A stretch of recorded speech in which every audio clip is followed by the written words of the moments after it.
Guys, we are back with another Bachelorette recap. We are just as shocked as you are. Yeah, we made it. That we are back for another week. God bless Mother Amir. Someone in the comment section said, please, Amir, let them do it. Well, he did. He listened to you. Just to you. Just Everyone to you. else, he wasn't sure, but when you commented, oh, he was like, he we was should ready. Keep it. So I'm Grace. This is Asher. Hello. We are Bachelorette fans. I've been watching for many years since Emily Maynard's season. You are sort of a newer fan, but we are all in for Rachel Lindsay's season. We are going to be recapping to you episode 2 of this season.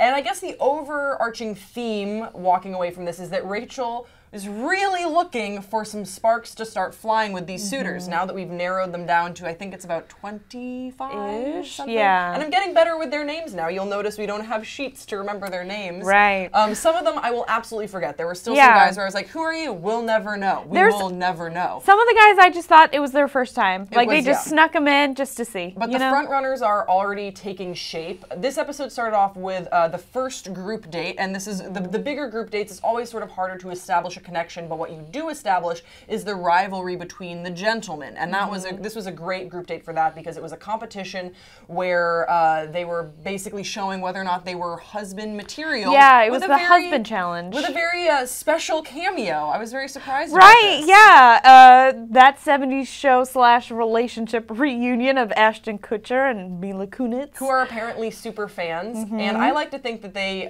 just sort of wrote into the show and they're like, do you guys want us to do this? Because we will totally take an afternoon in Burbank, California and just slide on over there. And it was basically the guys had to put on a diaper on a mannequin baby. Thank God, not a real baby. Yeah, that would have been, because there was a lot of violence to those babies were flying. Poor mannequin babies. Yes. Waboom spiked his.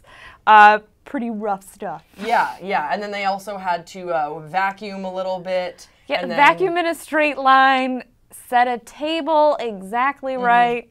And along the lines, when you were eliminated, you got out, and then if you won, then you got, I think it was supposed to be you got alone time with Rachel, but because the Waboom guy won, she was like, we're just going to make it the first one that gets some alone time. To definitely have some alone time. Yeah, supervised. So Waboom guy won, and much to the chagrin of Blake or Blake's, one of the Blakes. The last remaining Blake. The last remaining Blake. Last standing Blake. The lone Blake. And what we found out from that, from sort of Blake feeling slighted by the Waboom guy winning, and really taking horrible care of the baby to win. I think that Kenny should have won because Kenny was actually really taking care of the baby. He's a father. Kenny is a pro wrestler. In any case, we find out that Blake lives with Waboom guy's ex-girlfriend, who I assume has to be a lesbian now, because otherwise it's, I don't know. She's working. How is that? Anyway, so trying to erase her memories. She's very traumatized. Yeah. So they kind of fight it out a little bit, and then after the date, the challenge portion comes the date, and that's when Blake and the Waboom guy really get into it. And first of all, if you don't watch the show, this sounds crazy to you. If you're just watching because you enjoy hearing us talk, please tune in. It will make more sense. In any case, Waboom guy gets super drunk, and I love that conversation where he's like, you don't have a leg to stand on. And he's like, the only leg I have to stand on is my 2 feet. And I was like, well, that's not incorrect. Right, yeah, just... but no one refers to him as the Waboom guy. It's just, he's just Waboom now. Yeah. Just shortened it. Some of them have chosen to take the mature route and call him Lucas, which is probably what I would do. His name is technically Lucas, although he will never be referred to that again. I'm sure it's been legally changed by now. And on this date, on the date portion, Dean is one of the guys in the group date, and Dean is becoming a darling of Rachel. She's complaining along the date, I don't feel any romance here. None of these guys are making the first move, which we're seeing that she really likes she likes these heteronormative gender roles where the guy makes the first move. That's what she responded to on the first night. She gave the first impression rose to the guy that was like, how quickly can I suck her face off? And that quickly. And you even see in one of her dates, she kind of is like waiting to lean in and kind of even has to initiate it herself. Because I think once the first kiss happened in this episode, it was like one after the other. She was kissing everybody. Yeah, she was just kissing everybody. But she really likes Dean because they have this chemistry. You see, it's very organic. One thing about this show is that you can say it's all fake and it's contrived, but you genuinely cannot fake chemistry. This is true in movies, television, reality. I believe that to be true. When it's authentic, you believe it. Even if it's only there for that moment, even if it's only in that date that you have this chemistry and then later on it sort of fizzles out, you believe that. And I think you do see that with Rachel and Dean. So he gets the rose on this date, and then finally they share a kiss after he's already gotten the rose.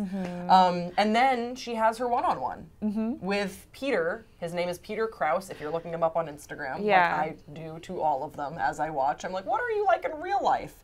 And he doesn't post that much about the show, which makes me think that he might win. Right? Yeah. Because if he doesn't post that much, you'd think that the ones that are posting a lot are like, oh, you really want to get on Paradise. You really want to get a flat tummy tea deal because you're just like, look at me and living my life shirtless always. You should sponsor me Sugar Bear Hair Care for my short hair. Doesn't count, but in any case. Yeah. Wait, Adam liked one of my tweets. Does that mean that he didn't win? Who's Adam? Adam with Adam Jr., right? Oh, that is Adam with Adam Jr. Yeah. He probably didn't win.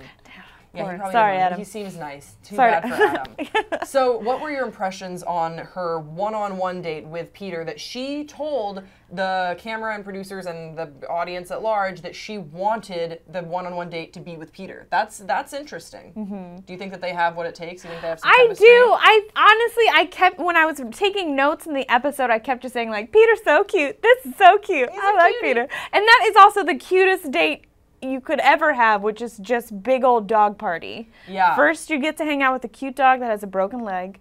Sorry there, Copper. And then second, you get to hang out with a bunch of other dogs. Yeah. I would love for next season of The Bachelor to just be Copper finding love. Right, yeah. That'd be so cute.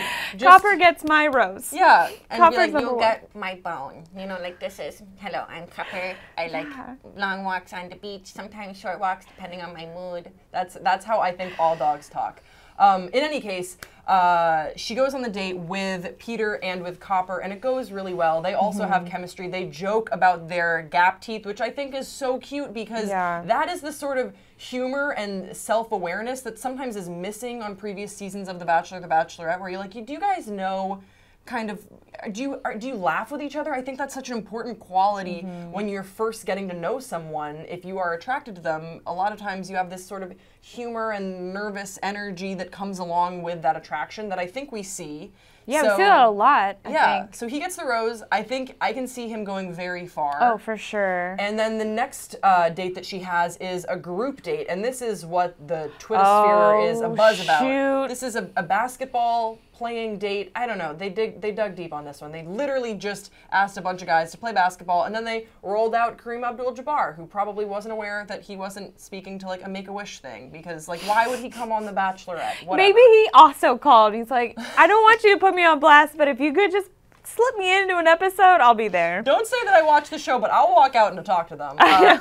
So he comes out, they play a basketball game. It's kind of not that interesting. None of the guys are that amazing, except for DeMario, who we know kills it. Kills it. And he's also had this ego for, I mean, the beginning of the show, even before the show came out. But DeMario has to eat a big slice of humble pie because after the game, which again is not that interesting if you watch the episode, it's just a game that happened. With a big old crowd. With a big old crowd that didn't know what team to choose for and root for and why they were there, probably. In any case, I'm wondering how many times I say "in any case" in this episode. I'd love to see a tally of that in the comment section below. I need to think of more segues.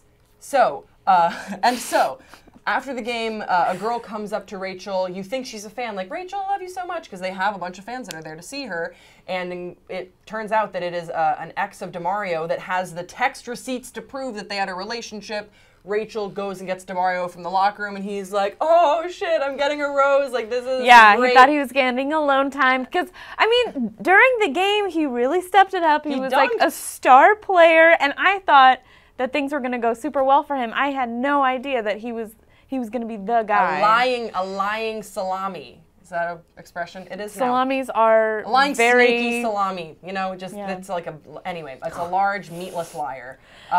Any salami has meat in it. Salami does have meat. It's So killing it after. Woo! Amir, please let us keep doing it. So he talks to his ex. They have this conversation. And it becomes very apparent that DeMario is not telling the whole truth. Right. He does that kind of lying thing where he's like, who's this? Yeah! Oh, ridiculous. I don't know what she's crazy. Like, she's really crazy. Which, to be fair, she is, she has been slighted, to be sure. She also comes across as a little crazy. And so, you know, as time goes on, it becomes very clear to Rachel, who, you know, isn't messing around. She's like, I'm really going to need you to get I believe the quote is fuck out. And that it makes me love Rachel even more. She was really upset by it. She was like, I don't want to be made a fool. I don't want to be made a joke of. She like basically gives the Heisman to Chris Harrison, who's like, would you like to? And she's like, I don't want to talk about it. And I think that's a human way that she would react to it. Now the cliffhanger that we are being left with is going into the rose ceremony. All the guys are like, whoa, that's crazy. But hopefully, you know, we can be here for the right reasons. Josiah really steps up to the plate. She gives her rose to Josiah for being protective of her and saying, I am here for you. I don't have a girlfriend back home. And it's kind of crazy that you come into that.